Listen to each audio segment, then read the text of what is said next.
A very good day to you. It is Energy 100 FM, your power station, celebrating 25 years in the radio business. What a huge milestone.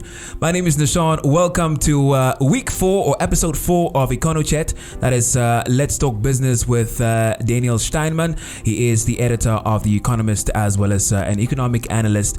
And if you were tuned in last time, we were talking about why it's really important to keep the economy going as opposed to bringing it at a standstill. And because we spoke about that is Zimbabwe as an example of that. In case you missed out on that, you can always check out our YouTube channel. We are Energy 100 FM Namibia on YouTube. Subscribe and also tune into that very episode as well as the previous ones that we've had since week 1.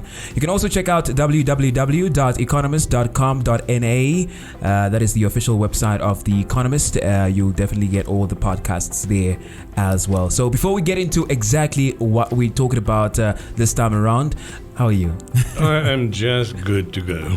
Welcome back once again. Always good to have you in the studio. Oh, by the way, my name is Nashawn. I have a tendency of forgetting to introduce myself because I feel like I've been here for such a long time that I don't feel the need to introduce myself. But it's procedure, of course. Let's do that. All right. So this time around, we're talking about economy on the mend, or in simpler terms, on the road to recovery in terms of the economy.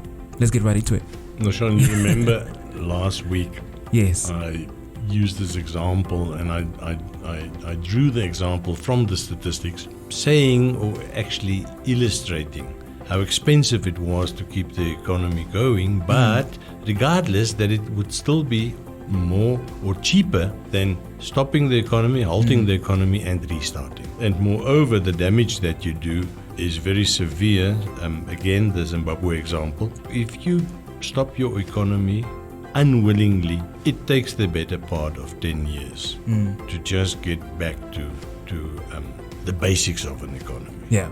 So it's crucial under all circumstances to keep your economy going. And I want to move on after that, because we've been doing it now for a few years, and especially intensively for the last 2 years, survival mode. And you see that in the statistics, and you see that in the way that companies presented themselves. And if you looked at the narrative of a year ago, it was all about trying to prevent shutdown, trying to survive, trying to make it through a very difficult period of which we did not know the outcome 1 year ago. True. It only transpired. I mean, nobody could give you a recipe or a map or a guidebook. This is how you handle COVID from an economic perspective, because we didn't have one. We had to sort of duck and dive, dodge the bullets, and figure out the way that we're going as we went along. So this is very important if you in any assessment of the damage of COVID, but it's even more important if you want to make a reasonable assumption of where you think we are going. Right. And to be able to do that, you need to be able to measure where we are now. And this is why I call it economy on the mend. So let's get back to the narrative, the sort of popular view of a year ago. It was really, I can't overemphasize this, it was based on survival. We were in survival mode, whether it was companies or private individuals, whether you lost your job or your income was reduced, whether a company lost 60, 70, 80% of its sales, its turnover. Everything was about how do we survive. In other words, if I'm working individual, how do I immediately start looking for a new job or find an additional source of income or reduce my expenses? Remember, we were all in a position where there wasn't very much business to be made. There wasn't really money to be earned because there wasn't any. That's true. So that's true. Everybody had to look on the expense side. Yes. Your expenditures. Yeah. So it means that everybody starts cutting back, and that everybody refers to people, but also to companies. You had to start cutting back, and the statistic where you saw it the best was in the inflation figures. The so-called consumer price index came down month after month after month after month until about 2 months ago, I think it hit 1.7%. Now, that is an annual figure. Now, an economy with inflation of only 1.7% is basically stagnant, because inflation is a sign of a growing economy, of a vital economy, of people wanting things. That's the reason why prices go up, because there's demand. For there to be demand, there must be income. True. You have to have a job. You have to earn a salary more than what you can live off to be able to go get that fancy robot car for the kids, Yes. Because it's not a necessity. So a very low inflation figure is an indication of a lack of demand. And a lack of demand is an indication of a lack of liquidity. Okay. Now, these sound like big words, but they're not. You can very easily relate to them. The question is there money in your pocket to spend or not? That's the big question. That's the big question. So we've come from an 18-month period where there wasn't any money, and I'm going to come back to that aspect in a couple of minutes. But remember, I want to highlight the fact that the narrative is changing. Don't make the mistake to think that I'm saying has changed. We're very far away from back to normal, back to pre-COVID.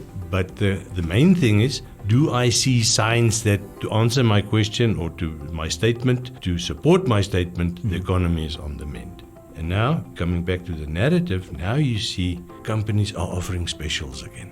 Now look at the special. Specials are always with us. Yes. I mean, in 2012 and 13 and 14 and 15, at the height of our economic growth cycle, Yes. there wasn't any less specials. I've been shopping at Wilmanbroek for the past 29 years. So I know the look and feel of their supermarket. And specials is part of the retail industry. You don't draw additional clientele if you don't offer specials. The specials were not as drastic, however. This I have to tell you. More of your listeners will be able to relate to cars. 2 years ago, if you didn't have connections at the bank, or if you were not credit worthy enough, or you shouldn't even bother to go apply for a car loan. Now you see on two levels. The first one is from the financing side. Banks are offering fantastic deals for car financing. And a car is an expensive item. Huh? Very much. It's